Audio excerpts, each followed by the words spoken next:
A Pair of Tricksters, illustrated by Maribel Lechuga and G. Ashida.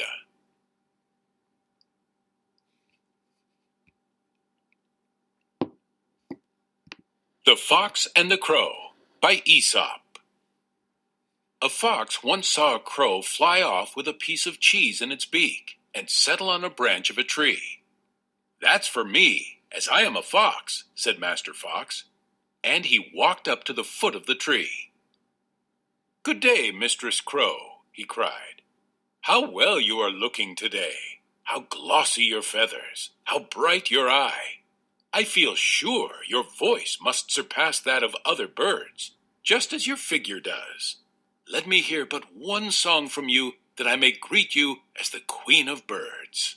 The crow lifted up her head and began to caw her best, but the moment she opened her mouth, the piece of cheese fell to the ground, only to be snapped up by Master Fox. "That will do," said he. "That was all I wanted.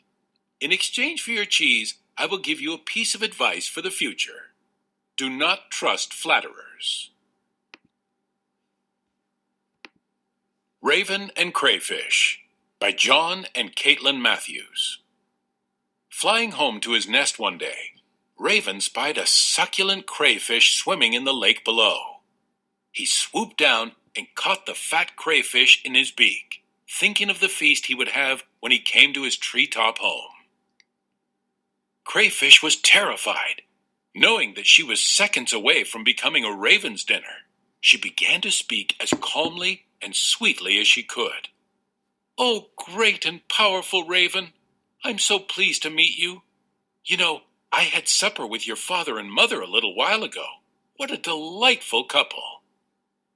"Agoo," said Raven, because his beak was firmly shut, holding tight to his dinner. "And I have often noticed how enchanting your brothers and sisters are. What a handsome family," continued Crayfish. Succulent.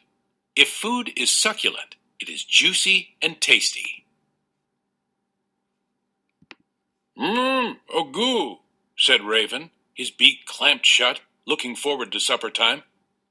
"Of course, they are all majestic," said Crayfish, "but none is your equal. You are the cleverest raven. No, that is not enough. You are the cleverest creature of all creatures since the world's creation." Delighted by this flattery, Raven opened his beak to agree. Before he could say a word, Crayfish wriggled free and fell back into the lake below, disappearing into the deep, dark water.